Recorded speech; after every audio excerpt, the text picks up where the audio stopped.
Ngayong araw na ito, nandito ako sa may Tondol White Sand Beach.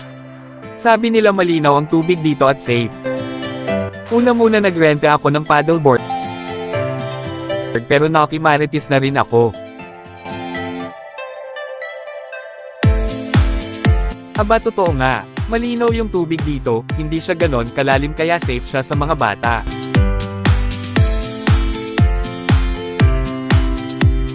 Ang saya ng mga bata oh.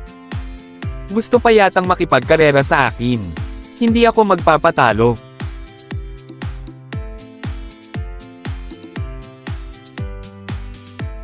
Siyempre nanalo ako. Eto namang si ate nagpe-practice tumayo. Mahulog ka dyan, mahulog sa maling tao masakit. Meron pang nagmamodel. Anong number mo po? Sabi ni kuyang nagpipicture.